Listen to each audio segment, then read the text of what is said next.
My stepmom demanded I leave my own house. When I refused, she attacked me and falsely accused me of assaulting her. But 2 weeks later, she was in cuffs and my dad was filing for divorce. Hey Reddit, after 3 years of manipulation, I exposed my stepmom for the gold digger she was. It cost me my room, my car got keyed, and I almost got arrested. But we managed to get her out of our lives for good. Here's how it went down. I, 20 male, still lived with my dad after my mother passed. We had a solid life until he married my stepmom, Sloane. Sloane is a single mom. She came with expensive perfume, passive-aggressive compliments, and a habit of finishing my dad's sentences like she'd known him for years.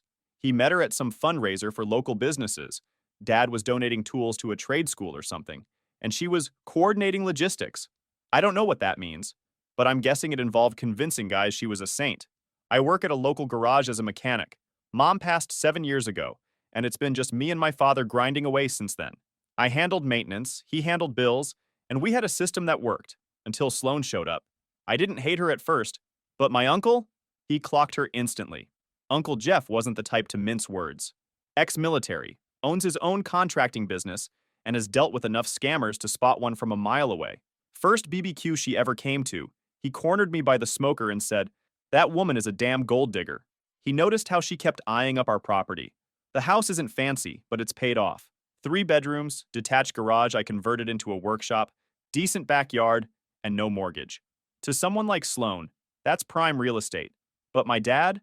Man, he just wanted someone to fill the gap. He'd been alone for so long, worked like a dog, paid off Grandpa's house, and kept the roof over our heads without ever complaining.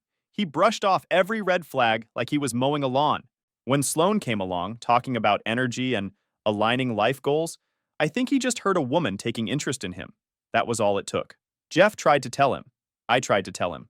She's just helping out, Dad said when she started managing the bills.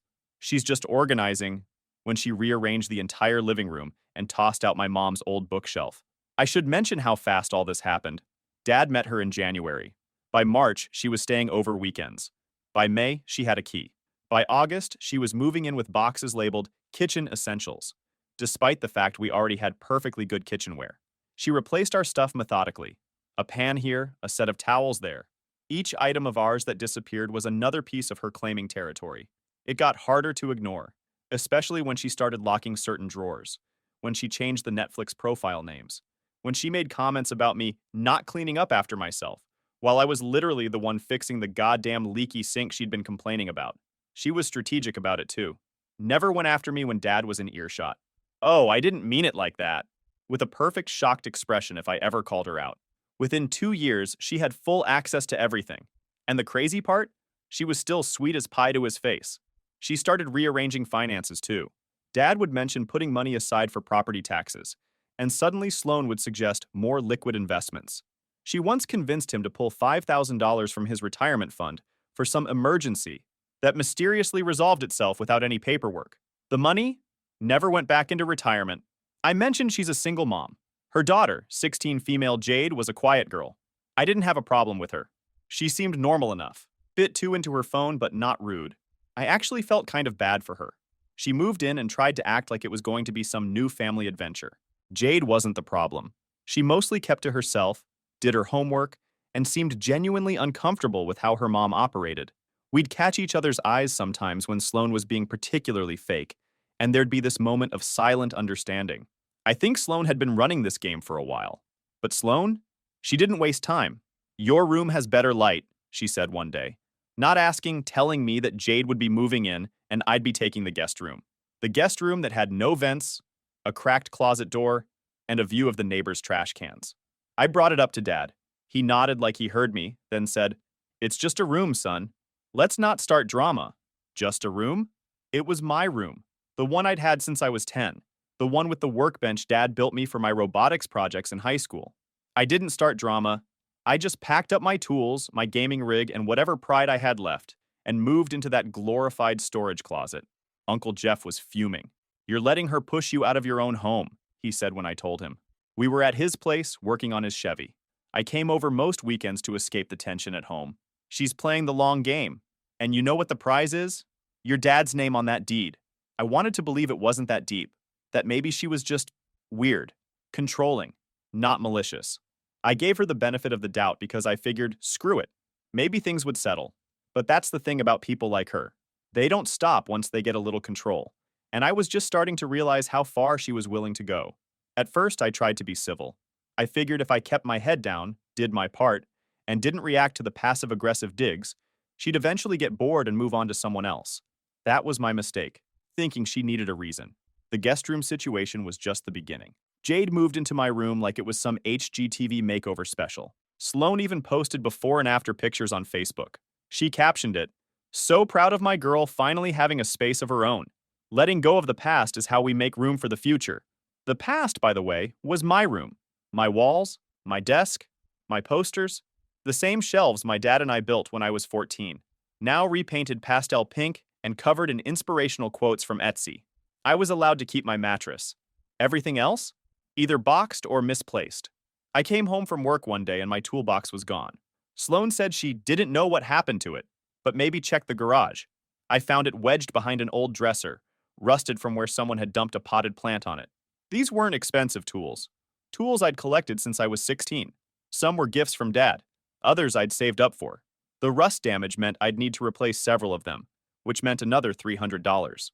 When I confronted Sloan about the damage, she just shrugged and said, "You shouldn't leave valuable things lying around. The garage leaks sometimes." The garage didn't leak. She knew that. She just wanted to see if I'd call her on the lie. The disrespect wasn't even subtle anymore. She'd make dinner and serve everyone but me. She'd walk into the living room when I was watching a show, grab the remote, and change it mid-scene without saying a word. Once, I called her out. Her response? "I didn't think you'd mind. You're always so quiet."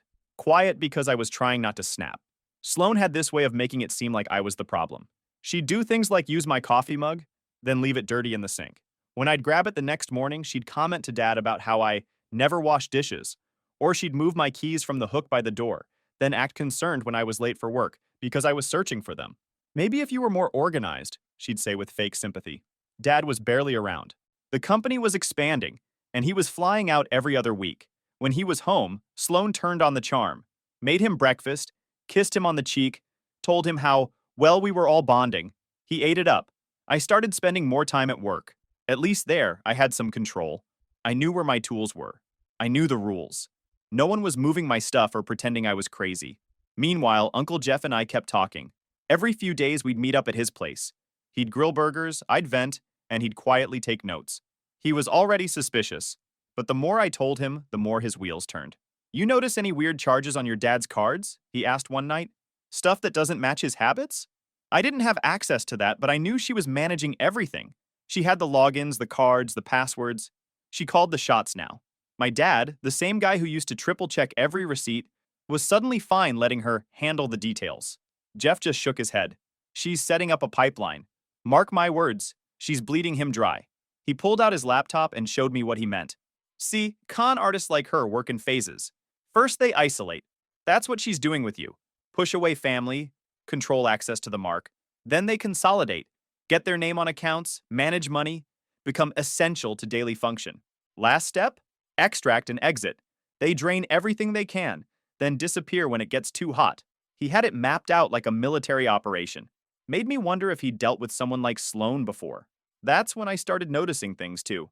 Random packages showing up. Clothes with tags that didn't match anything Jade wore. A weird new laptop delivered, then gone the next day. Sloan would make vague comments like, "Oh, it's for a friend," or "just helping someone out." She wasn't helping. She was laundering. I started keeping my own notes.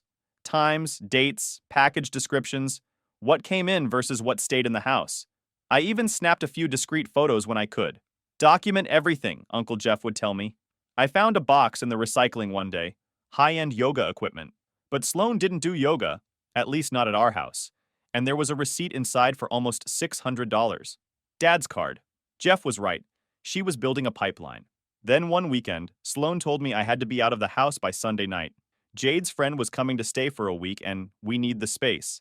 I asked why Jade's friend couldn't sleep in her room like a normal person. Sloan crossed her arms and said flatly, "This house isn't yours. I don't owe you an explanation. This wasn't her house. This was my grandfather's house, passed to my father. The house where I grew up. The house we kept after Mom died, despite the hospital bills and debt. The house I helped maintain, repair, and protect." I looked at her like she lost her damn mind. Are you insane? I live here. I've lived here longer than you and Jade combined. You can't just kick me out. She didn't flinch. You're a grown man. You should have your own place by now. Maybe this will be good for you. Build some independence. I laughed. Couldn't help it. You're talking to the guy who pays for his own gas, groceries, and does his own laundry. What exactly am I learning here? How to dodge ceramic bowls. She didn't like that. And that's when things turned physical. She came at me. Not swinging fists, but it was enough. She grabbed a vase from the entryway table and launched it at me like a grenade. It cracked me right above the eye. Blood ran down my cheek, and she just stood there breathing heavy, like she didn't expect to actually hit me. Then her expression changed. Then she screamed, "He attacked me! Get out! Get out or I'm calling the police!" It was like she'd rehearsed it, screaming loud enough for the neighbors to hear, already pulling out her phone like she was the victim. I knew right then. If the cops showed up, I was done. I'm a 6-foot guy with a busted eyebrow and an angry woman claiming assault. No bruises on her. No one would believe me. And she knew it. So I left. I grabbed what I could. Then I dug behind my mattress for the emergency cash I'd been saving and shoved it in my pocket. Slammed the door behind me and drove. Didn't even think. Just drove straight to Uncle Jeff's house with rage boiling under my skin. He opened the door, saw me, and said, "It's time." I slept on Jeff's couch that night. Next morning, he handed me coffee and said, "You done being quiet? Good. Let's ruin this bitch." Jeff lived in a small ranch house across town. 3 bedrooms, one for him, one set up as an office, one spare for when his own son visited from college. His walls were covered in framed blueprints and maps. Ex-military precision everywhere. The man folded his underwear for Christ's sake. We didn't storm in swinging. This wasn't about chaos. It was about proof, receipts, documents, digital footprints, the kind of evidence that doesn't cry in court. And luckily, Jeff had been prepping for this day for months. He pulled out a fat folder and a battered old laptop. "Been backing up your dad's financials," he said, tapping through tabs. "Your old man might be blind, but I'm not. Look at this." For a second, I was confused. "How did you get access to Dad's accounts?" Jeff grinned. "I helped him set them up years ago. Never changed the recovery email. I'm not just keeping an eye on family assets." Technically, what he was doing wasn't exactly kosher, but I wasn't about to argue ethics when Sloan had just tried to cave my skull in with home decor. First thing I saw was a payment to a yoga studio in the next county. Sloan's name, Dad's card. Then a few hundred at some health food shop. Then consulting fees sent to a dude named Brent via Venmo. All while my dad was supposedly in control of the money. "Who the hell is Brent?" I asked. Jeff pulled up a photo. Brent was a 38-year-old fitness coach with frosted tips, a Bluetooth headset, and the kind of Instagram page that screams, "I sell protein powder and cheat on taxes." He ran boot camps, posted shirtless mirror selfies, and tagged Sloan in one of his stories a month ago. She wasn't even being slick. Jeff pointed to a string of numbers on the screen. "See this pattern? Every time your dad travels, there's a cash withdrawal from an ATM near this Brent guy's gym. Then a payment to a hotel that's walking distance from the same place." I looked closer. "How much total?" "So far? About $14,000 over 16 months. My stomach dropped. Dad didn't make huge money. He did well enough, but 14 grand was a big hit. Jeff and I started digging hard. We had a clear plan. Track the money, follow her movements, and collect undeniable proof. "This isn't just about her cheating," Jeff said, pointing to a series of small withdrawals. 300 here, 400 there, always just under suspicious thresholds. She's been bleeding your dad dry for months. The transfers were all categorized as personal care or household, but the totals were adding up fast. And they lined up perfectly with her trips across county lines, always to the same zip code where this Brent guy ran his boot camps. "Let's nail down the timeline," Jeff said, spreading a calendar on the coffee table. "And then let's catch her red-handed." 2 days later, we executed the stakeout. Parked across the street in Jeff's pickup with his old dash cam mounted to the windshield. Brent came home from his gym at 7:30. Sloan pulled in at 7:42, stayed overnight, left at 6:10 a.m., wearing the same hoodie she told Dad she lost in the wash. Video evidence, clear as day. Financial evidence, just as damning. Jeff's spreadsheet tracked every dollar moved from Dad's account through Sloan's hands to gym memberships, hotel rooms, and shopping sprees, all disguised as home improvements in Dad's books. Meanwhile, I filed a police report for the assault. I wasn't expecting fireworks, but I wasn't walking away either. I had a clean cut above my eye, a photo taken 2 hours after it happened, and a medical report from urgent care. More importantly, I had the voice recording, the one from the moment she started yelling that night. I'd hit record the second I saw her winding up, and it caught everything. Her threatening me, calling me a freeloader, saying she was done pretending and she just needed me out. No fear in her voice, no sign of defense, just pure venom. Jeff smiled when I played it back. That's what we call a nuke. I'd been recording conversations with Sloan for weeks, nothing illegal in our state since it's one-party consent, just in case something happened. Call it paranoia, but when you grow up watching crime shows with your mom, you learn a few things. We weren't done. The deeper we dug, the worse it got. Sloan had opened a joint account with Brent under an alias, funneling money from Dad's business card. She even tried to co-sign a used BMW in Dad's name, using a scanned signature from his contractor license. Digital forgery, Jeff said, tapping the evidence from his dealership contact. Amateurs always get greedy. We had everything we needed: assault, fraud, cheating, financial mismanagement, identity theft attempt. The pieces formed a perfect case against her. All it needed was timing. So we waited. I kept my head down, stayed at Jeff's, and worked my shifts at the garage like nothing happened. Sloan thought I'd vanished, or maybe that I chickened out, but she had no clue what was coming. 3 days later, the cops knocked on the door and cuffed her right in front of Jade. Charges: misdemeanor assault, domestic battery, and pending financial investigation.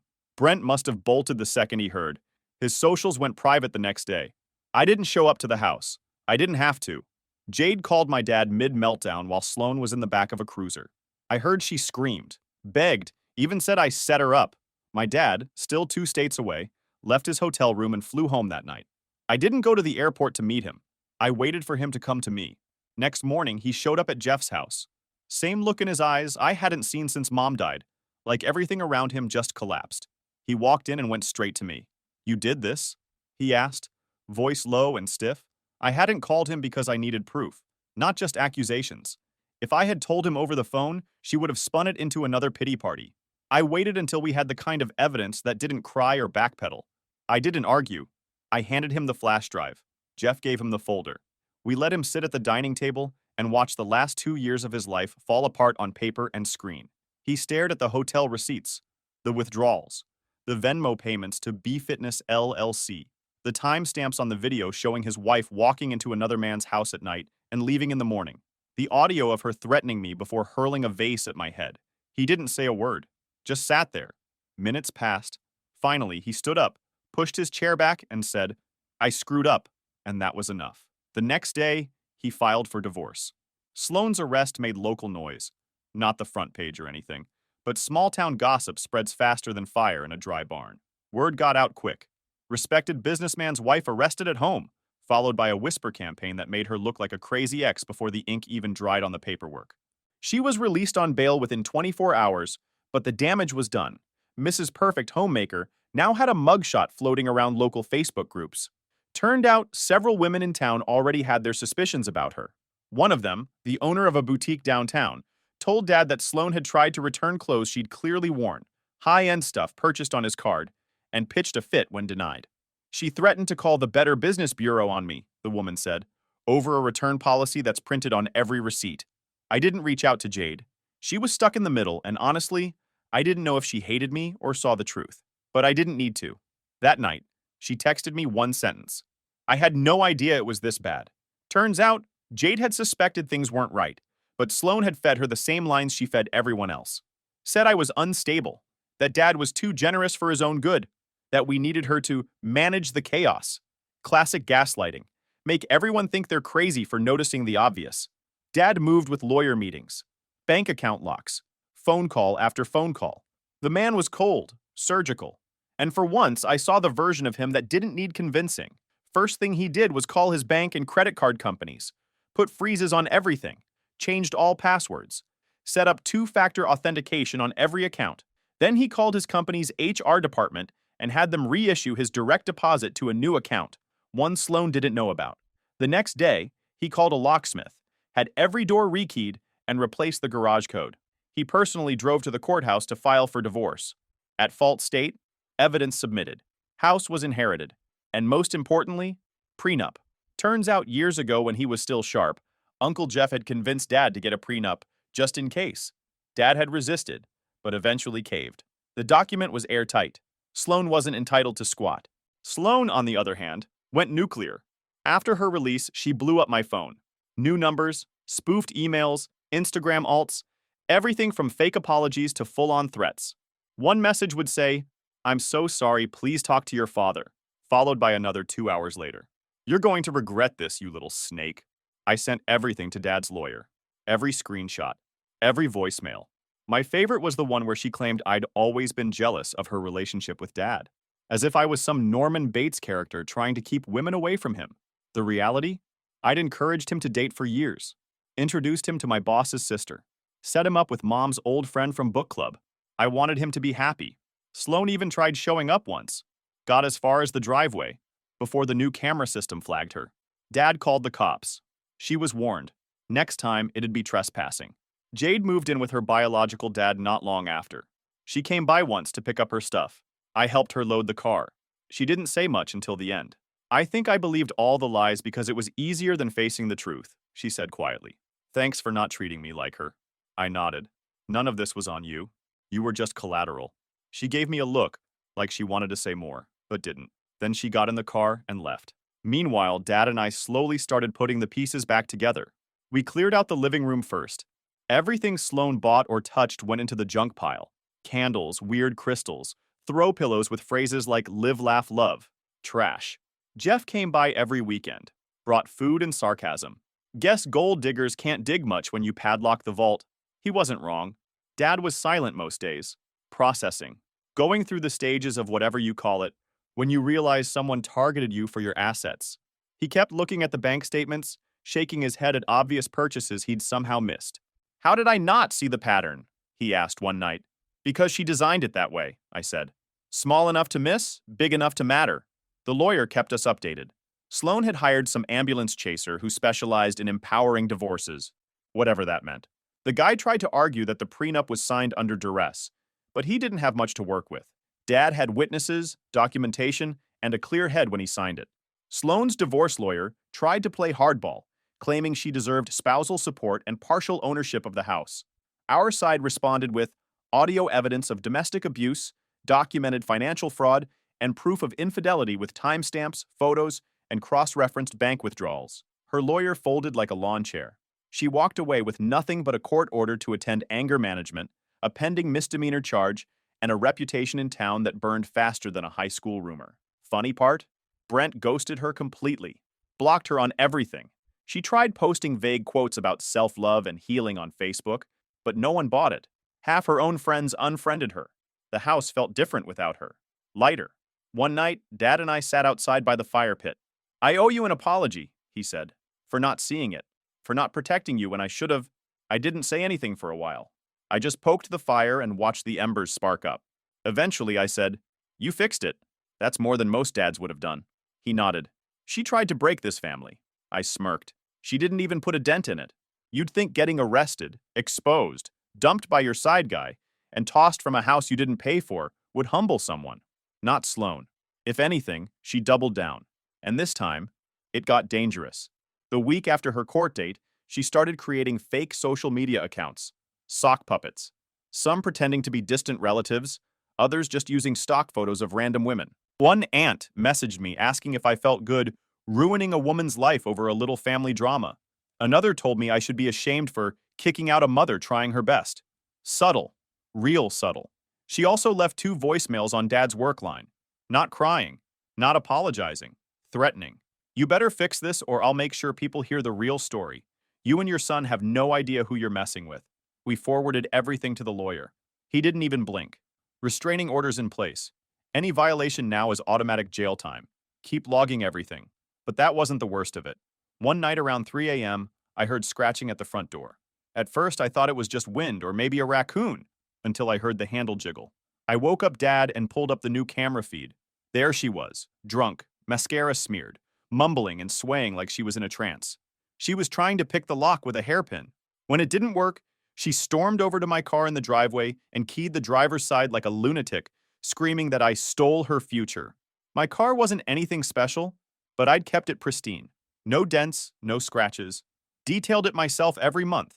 Now it had a jagged line from headlight to taillight, deep enough to hit metal. Police showed up just in time to stop her from smashing the taillight. She was arrested on the spot. Again. We'd already gotten a temporary no-contact order after the first arrest. This stunt triggered an emergency escalation. The judge fast-tracked the full restraining order the next morning, this time for vandalism, attempted breaking and entering, and violating a no-contact clause. And the look she gave me when they put her in the squad car? I'll never forget it. Pure hatred. Like I'd exposed her deepest scam, and now she had nothing left but bile. That was the turning point. Jade, who'd been silent for weeks, finally called me. She asked if she could talk to Dad. We invited her over. She brought screenshots, texts from Sloan trying to get her to lie to the cops. One of them read, "Just say you saw him key his own car. If we lose this, it's over. You want us both to be homeless?" Jade refused, told her mom she was done. She moved in with her biological dad full-time and blocked Sloan everywhere. I didn't blame her. None of this was her fault. But she made the right choice in the end. That counts. Jade actually showed us her bank statements, too. Turns out Sloan had been borrowing from her daughter's college fund. Money Jade's biological father had been depositing monthly since she was born. Nearly $7,000 gone, all withdrawn in the past year. Jade had no idea until she checked the balance recently and found it mysteriously depleted. She told me the bank had made a mistake and she was handling it, Jade said, her voice hollow. I believed her. That was Sloan's MO. Create a problem, then position herself as the only solution, financial gaslighting at its finest. Meanwhile, the case against Sloan moved fast. She took a plea deal, misdemeanor assault, mandated therapy, and a restraining order that extended to me, Dad, and our property. She avoided jail, barely, but her record was now as wrecked as my side panel used to be, before I buffed it clean. The financial fraud investigation was ongoing. Banking crimes are complicated, and the paper trail was extensive. The prosecutor warned us it could take months, but they were confident they had enough to make a solid case.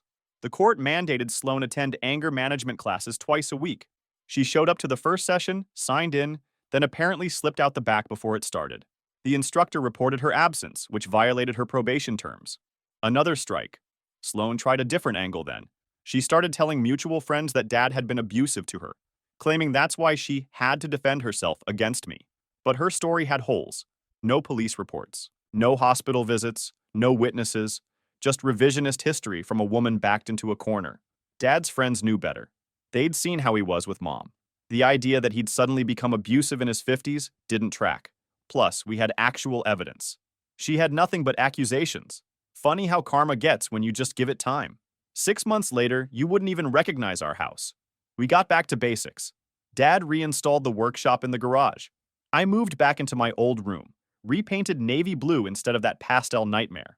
We even found some of Mom's old stuff Sloan had stored in the attic. Photo albums, Christmas ornaments, her collection of vintage cookbooks. All the things Sloan claimed were lost in the move. The divorce was finalized last week. Sloan tried one last stunt. Claimed Dad coerced her into signing the prenup years ago. Said it violated her trust. The judge reviewed her own messages bragging to a friend about marrying up and telling Brent she was going to secure the bag soon. He shut that argument down in under 10 minutes. The financial investigation revealed even more than we expected. Sloan had opened 3 separate accounts under variations of her name. She'd been skimming from Dad's business account for over 2 years, small amounts that added up to nearly $22,000. She'd even taken out a store credit card in Dad's name and maxed it out buying designer bags she then sold online. Identity theft charges were added to her growing legal problems. The district attorney was building a solid case, with potential for actual jail time if she didn't cooperate with restitution. She walked out of that courtroom with 0 alimony, no claim on the house, no stake in Dad's assets, and a permanent restraining order taped to her purse. She moved to another state, according to Jade. Somewhere in Nevada, supposedly starting over. Word is she's telling people we were abusive and ruined her life. Let her. That story doesn't work unless she leaves out all the facts, which, knowing her, she probably will. Jade's doing better. She's been in therapy and even made the honor roll last semester. We grab coffee sometimes and talk like actual siblings. Funny, considering Sloan tried so hard to keep us from bonding. If anything, all her scheming brought us closer. Uncle Jeff? He's still the MVP. We took him out to a steakhouse the day the divorce was finalized. He wore his "I told you so" shirt, no joke. Ordered the most expensive thing on the menu and said, "Best investment I ever made was not trusting that woman." He'd been right from day one. The entire time Sloan was working, Dad, Jeff was working his own counter-operation, documenting everything, building the case we'd eventually need. Even when Dad wasn't ready to hear it, Jeff kept collecting evidence, kept the receipts. Dad's a different man now, calmer, sharper, humbled in a way that didn't make him weaker, just more aware. He told me the other day that the biggest mistake of his life wasn't letting Sloan in. It was not listening when the people who loved him spoke up. But now, we talk more, and we actually know each other again. As for me, I'm heading to college this fall. Got accepted into a solid program, moving into dorms soon. Dad offered to cover rent so I wouldn't have to take loans. Said it was the least he could do. The garage gave me a nice severance, 2 weeks' pay and a decent recommendation. My boss even threw in a new set of wrenches as a going-away gift. Said I was one of the few guys who never half-assed an oil change. She tried to erase me, tried to control Dad. But in the end, she lost everything because she thought no one would fight back. Turns out she underestimated the wrong family. Yesterday, we finally replaced the front door lock, the last one that still had the emergency replacement from the night Sloan tried breaking in. Dad handed me the new deadbolt, still in the package. "You want to do the honors?" he asked. I nodded. Seems fitting. As I installed the new lock, setting the pins and testing the mechanism, I thought about how much had changed in a year, how close we'd come to losing everything, how Sloan had nearly succeeded in her plan. The new lock clicked into place, solid, secure, just like us.